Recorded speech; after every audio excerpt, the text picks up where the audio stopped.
Foreign Language Skills, Module 6. 6.1. Do you get on well with your neighbours, or are the people living next door stressful? A new report says that a quarter of people in Britain have had problems with their neighbours in the past year. The survey was carried out by an organisation called Which. It tries to help and protect consumers. The researchers asked 2,062 adults about their relations with neighbours. They found that 27% had experienced problems. Which said on its website that half of the people were left feeling angry and half felt irritable, with 42% saying they felt stressed, and 1 in 10 admitted to feeling afraid.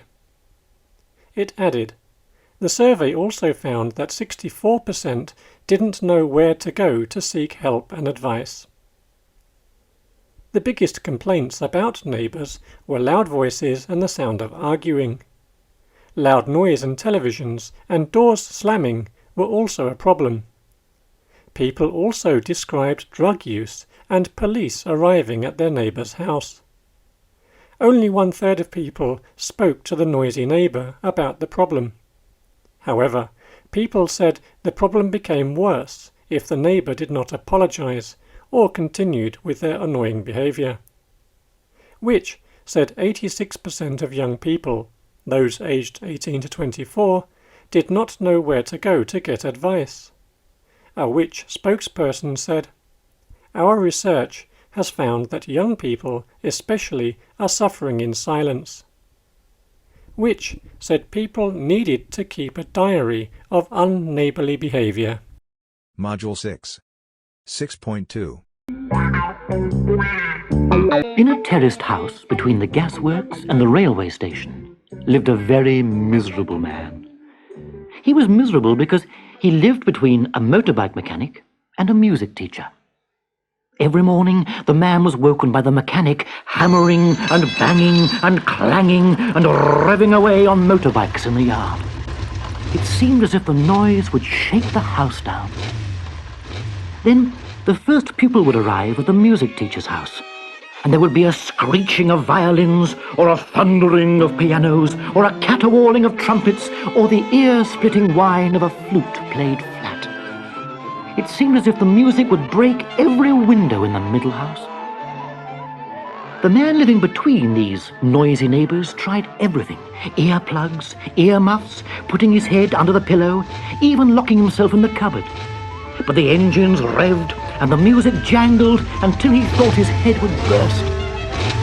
"This just can't go on," he thought to himself one morning. But he couldn't hear himself think, so he had to shout it aloud instead. "This can't go on!" So he went next door to the mechanic's house and offered him a fistful of money if he would sell his house and move. "Anything you say, Chief," said the mechanic, who'd never held so much money in his oily hands. "I'll move out tomorrow." Then the man went to his other neighbour, the music teacher, and offered her all the money he had left if she would sell her house and move. "Oh, of course, absolutely, my dear," said the teacher, who had never seen so much money in her life.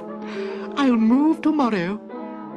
So the man from the middle house went home happy and locked himself in the cupboard with his earplugs and a pillow over his head for the last time. And he wondered why he'd never thought of the remedy before. Next morning, he even went round to help the music teacher pack. "I hope you found somewhere nice to live," he said as he helped her carry the piano downstairs. "Oh, yes, thank you. I was really very lucky. I found out that the motorbike mechanic who lives 2 doors away was also looking for somewhere else to live. So I'm moving into his house and he's moving into mine." Module 6. 6.3. Neighbours are a real lottery. You never know what they'll be like. If you're lucky, your neighbours will be your friends. If you're unlucky, you could really not enjoy living where you live. I've had good neighbours and bad neighbours. The best ones were great. I spent hours chatting to them about this and that, and we had a lot in common. I've also had some real nightmare neighbours, screaming noisy kids, barking dogs and loud music past midnight. I once had to call the police because of my neighbours, but that's another story. I think I'm a good neighbour. I'm always willing to lend a hand, and I'm not so noisy. I think neighbourliness is disappearing these days. People seem to keep themselves to themselves more. Module 6. 6.4. I live in a quiet neighborhood. At least that's what I thought until last week. I live in a cul-de-sac in a residential neighborhood in Los Angeles. There's a nice retired couple that lives kitty-corner from me. They have always been very friendly, and we've gotten along very well. About 3 months ago, they decided to renovate their garage and turn it into a guest house. Since they didn't have a lot of money, they wanted to rent out the unit to help make ends meet. A new renter moved in 3 weeks ago, and that's when the trouble began. She was a student at the local university, and she liked to invite her friends over.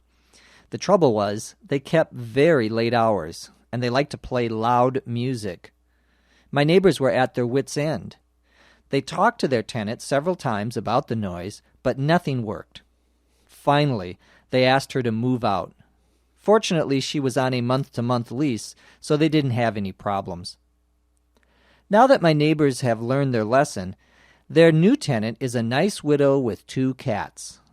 I'm so glad that everything worked out in the end. Module 6. 6.5. There was once a man who went out to look for a job. As he was passing his neighbour's house, an important piece of paper fell out of the man's pocket. His neighbour happened to be looking out of the window. He saw the piece of paper fall, and he thought, "What a disgrace! That guy deliberately let that fall out of his pocket. He's trying to mess up the front of my house, and he's being sneaky about it too." But instead of going out and saying something, the neighbour planned his revenge. That night, he took his waste paper basket and went to the man's house. The first man also happened to be looking out of the window and saw what happened. Later, when he was picking up the papers which had been dumped on his porch, he found the important piece of paper that he had lost. It was torn into dozens of pieces. He thought that his neighbour had not only picked his pocket, but had had the cheek to mess up his doorway with rubbish. He didn't want to say anything. Instead, he started plotting his revenge. That night, he phoned a farmer to make an order of 10 pigs and 100 ducks. He asked that they be delivered to his neighbour's house. Of course, the next day, his neighbour had quite a bit of trouble trying to rid himself of so many animals and their accompanying pong. Sure that this had been a dastardly trick pulled by his neighbour, as soon as the second man had gotten rid of the pigs and ducks, he again started plotting his revenge. And so it went on. They continued trying to get their own back on each other, and each time their acts of revenge got bigger and more ridiculous.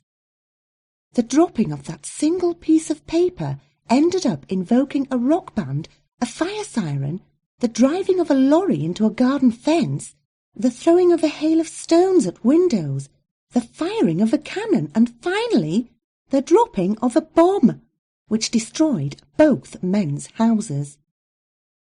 Both ended up in hospital and had to spend quite some time sharing a room there. At first, they refused to speak to each other, but one day, tired of the silence, they got to talking. As time passed, they became friends, until one day they finally dared discuss the piece of paper incident. They realized that it had all been a misunderstanding, and that if they had talked to each other on the first occasion, instead of jumping to conclusions about bad intentions, then none of this would have happened. Even better, they would still have their houses. However, in the end, the fact that they were talking and had become friends helped them greatly to recover from their wounds and to work together to rebuild their houses. The end. You can find much more stories narrated by Sharon Brogden at freestoriesforkids.com.